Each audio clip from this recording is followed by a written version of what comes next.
Hey there, YouTube. Today is October 25th, 2021. This is the Harry Thomas Show. The websites are harrythomas.info, harrythomasshow.com.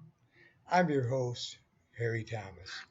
I got I told you I'd let you subscribers over here know when I've got uncensored material up at the Real Harry Thomas Show over at Bitchute.com. And there's three new videos up that got put up today, two different shows. One is a two-part show, stuff that you can't talk about on this channel. Shh, it's Google. You gotta have your Google goggles over here and be treated like a baby. But right now, I'm letting you know. Get over at harrythomas.info. The videos are up.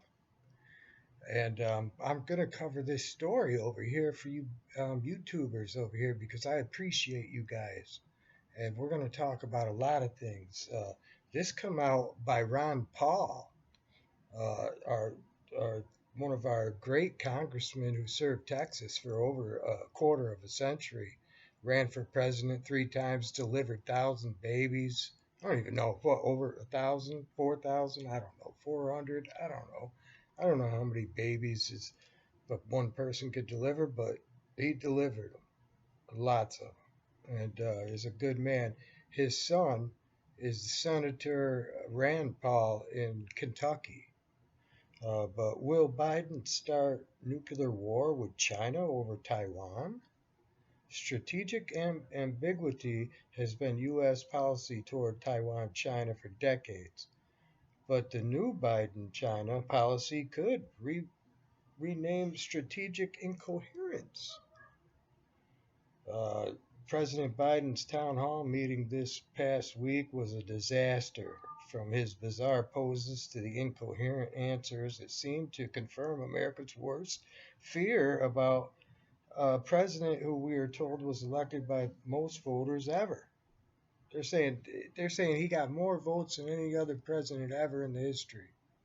But we all know that you know some people believe it, some people don't. I don't trust the government. I don't trust the media. I'm a skeptic. Call me what you will.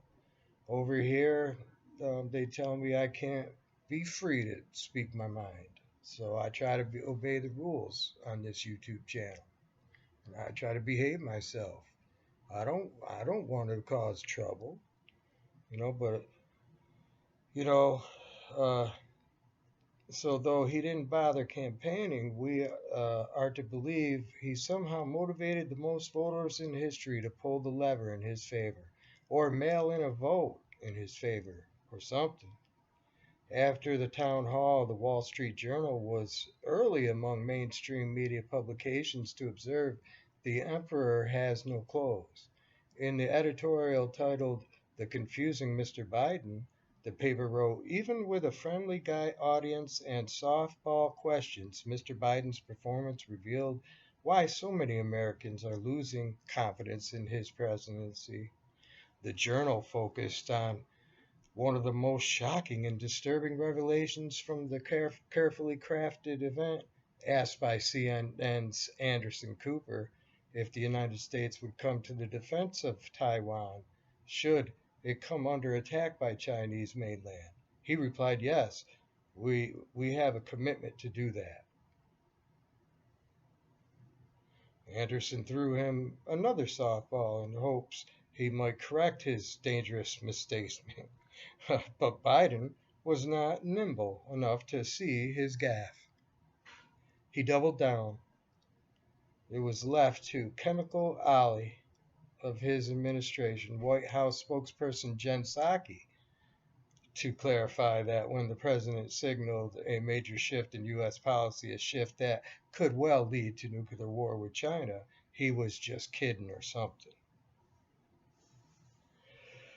Said Psaki the next day, well, there has been no shift. The president was not announcing any change in our policy, nor had he made any decision to change our policy. There is no change in our policy. I'm surprised she didn't blame it on COVID. That's a joke, YouTube, or you people. Please don't don't ban the channel. There's two strikes here. In other words, pay no attention to the man who pretends to be Commander in Chief of the Armed Forces of the United States.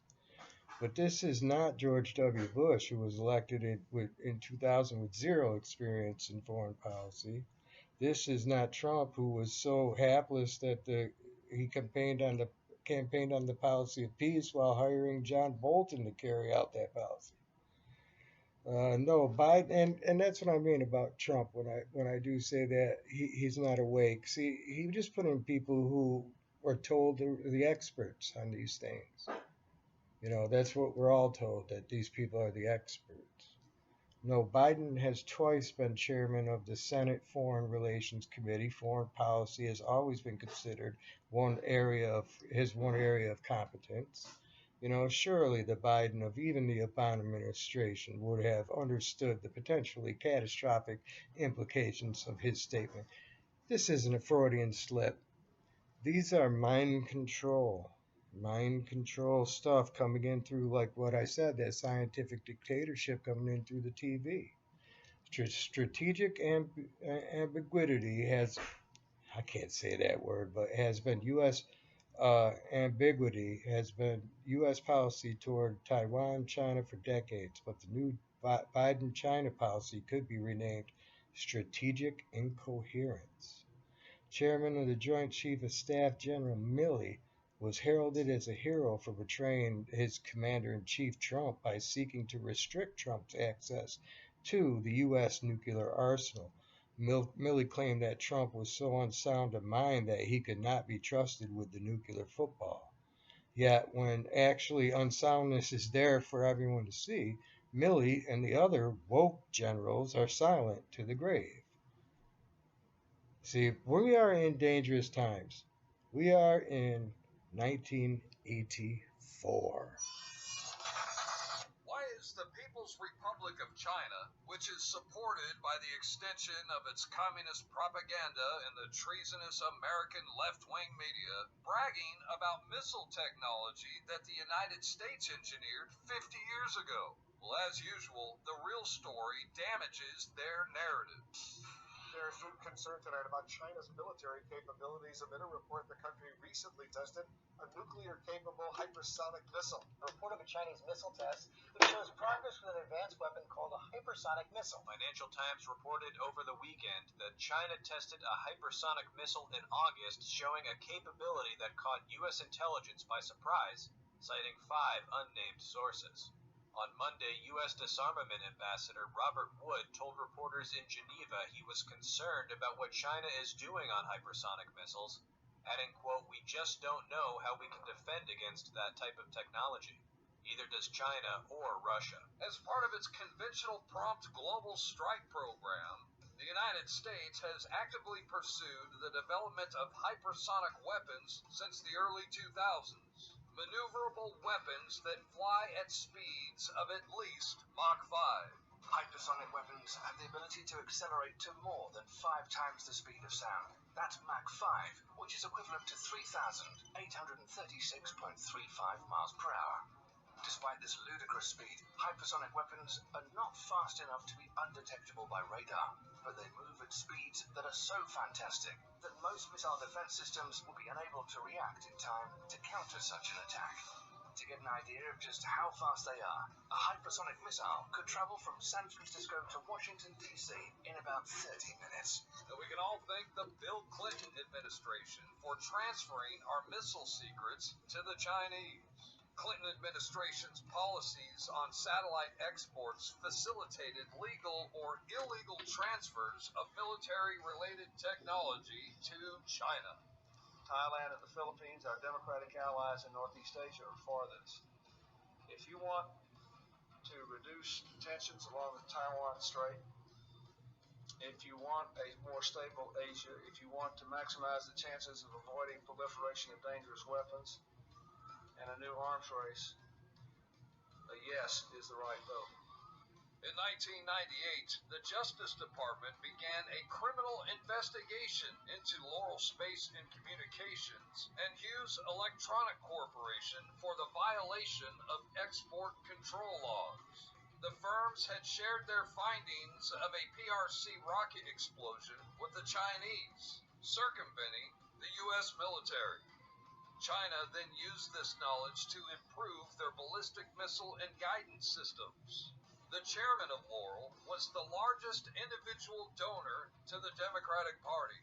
Despite strong opposition from the Justice Department, in 1998, Bill Clinton issued a waiver of sanctions that undermined the investigation by allowing the issuance of licenses for the export of technology or expertise similar to that in question. The hypersonic arms race is a goldmine for the defense industry, and it is the future of warfare. Congress should immediately begin investigating the communist sympathizers inhabiting the Pentagon. This is Darren McBreen reporting for John Bound. The communist sympathizer into the Pentagon. I told you, Milley. I did the show on it, man. Milley called up the head of the military of China and said, "We have control of the nukes." That he told him that Trump was planning a nuclear attack on China. They almost started a war. This was in between the election and another day of the whole legalization of it and of the results and stuff. My God, Pelosi and Schumer were in on this. I did a show about it. We need to arrest these guys. This guy Milley, General Milley, that's traitorous. That's a crime. He should be arrested and legally brought to the military brig. Yeah, that's what they call it, the military brig, Milley.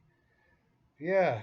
So, I mean, but what's up with this China? Like I said before, I'm not left. I'm not right. I don't think. Uh, I don't trust any of these people. I think both sides of the aisle have gotten us where we are today. They're all globalists. They're all whacked out of their minds. Do you hear this stuff that's going on though? Biden knows better. He's playing a game, I think. I think he's playing the wounded child, the naive little old Grandpa Joe act.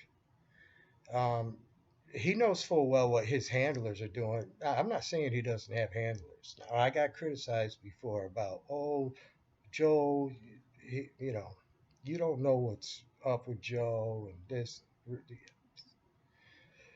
Whatever. I got to remember what house I'm in before I start running my mouth over here at YouTube. But at harrythomas.info, I got all my uncensored videos up. And you could, there's another YouTube channel from 10, 15 years ago over at Harry Thomas Info. That's youtube.com/Harry Thomas Info. There's a lot of wild stuff that applies today. This stuff is history. This stuff goes on forever. But think about that with the Chinese. Dangerous stuff going on. And I believe, and I can't really say what I want to say, but we've been taken over by some dangerous people in the New World Order. And that's why together we will make a difference when we get together and we don't let them divide us by the left and right. It's the state versus you. It's all the states. The state of confusion that they all have us in. We have to take care of each other here. Take care of our families and everything. I'm so happy for my YouTube audience over here and the people who have been getting a hold of me and commenting and liking my videos and subscribing. Get them out. God bless you. God bless your families. Namaste. You know, we're going to fight this fight and we're going to use their platforms for as long as we can against them because together we will make a difference. Thank you for listening.